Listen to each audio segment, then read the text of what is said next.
Hello everyone, welcome to my channel. আশা কৰোঁ আপোনালোকে ভালেই আছে। যেহেতু এতিয়া আমাৰ পবিত্ৰ ভাদ মাহ চলি আছে, গতিকে আমাৰ ৰান্ধনীশালত মাছ বা মাংসৰ ভিতৰৰ বস্তু বনাব নোৱাৰি। এই নিয়মটো আমাৰ আজো ককা দিনৰ পৰাই চলি আহিছে। সেইকাৰণে মই আপোনালোকৰ বাবে বাহিৰতে চোতালত নৰসিংহৰ লগত মাছৰ আঞ্জাৰ ৰেচিপি লৈ আনিছোঁ। তেন্তে বলকচোন আমাৰ ভিডিঅ'টো ষ্টাৰ্ট কৰোঁ। প্ৰথমতে মই মিক্সাৰ জাৰত নৰসিংহ পাত, লচুন কেইফুটামান লগত পানী অলপ মিলাই এটা পেষ্ট বনাই লৈছোঁ। এতিয়া মই গৰম তেলত মাছখিনি ফ্ৰাই কৰি লৈছোঁ। মাছখিনি মই বেছি ৰঙচুৱাকৈ ফ্ৰাই কৰা নাই।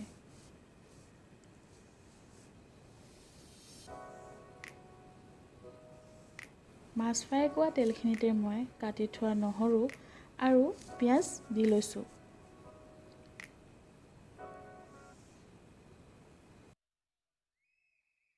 পিঁয়াজখিনি মই অকণমান ৰঙচুৱা হোৱালৈকে ভাজি ল'ম।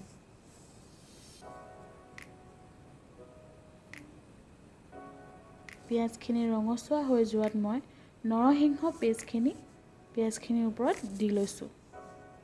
ভালদৰে লৰাই ল'ম।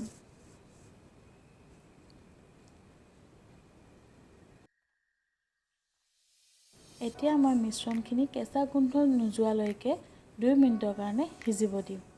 2 মিনিটৰ পিছত মই মিশ্ৰণখিনিত 1 চামুচ হালধি দি লৈছোঁ আৰু ভালদৰে লৰাই ল'ম।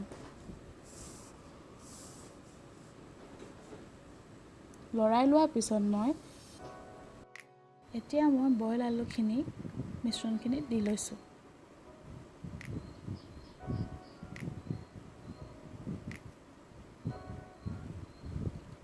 ভালদৰে লৰাই লৈছোঁ মিশ্ৰণখিনিৰ লগত আলুখিনি মিক্স কৰি ল'লোঁ।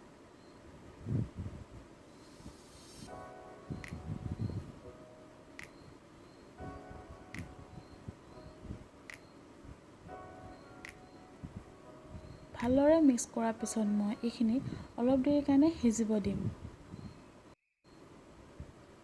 অলপ দেৰি সিজাৰ পিছত মই আলুখিনি ভালদৰে লৰাই ল'ম। তাৰপিছত 1 মগ গৰম পানী দি দিলোঁ ইয়াতে।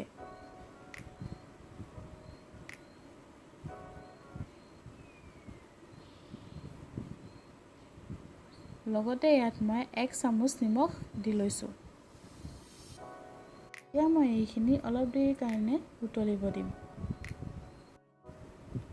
অলপ দেৰি উতলাৰ পিছত মই ইয়াত ফ্ৰাই কৰা মাছকেইডোখৰ লাহে লাহেকৈ দি দিম।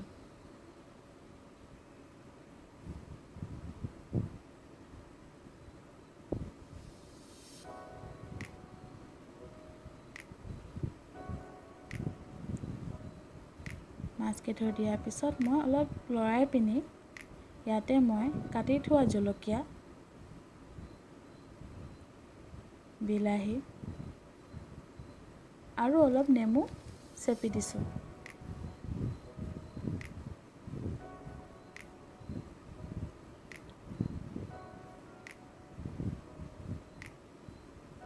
এতিয়া ভালদৰে লৰাই মই এইখিনি পানী অলপ কম হোৱালৈকে উতলিব দিম।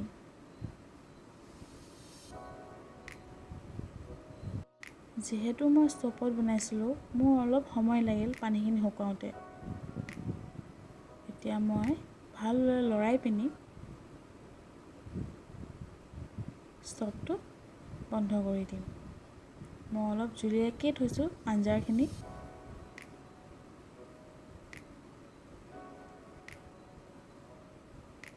এয়া আমাৰ নৰসিংহৰ লগত মাছৰ আঞ্জা ৰেডি হৈ গ'ল। আজি এই ভিডিঅ'টো ইয়াতে সামৰণি মাৰিছোঁ। আশা কৰিছোঁ আপোনালোকে ভিডিঅ'টো চাই ভাল পালে। আৰু যদি ভাল পালে তেন্তে like, share, comment and subscribe কৰিব নাপাহৰিব।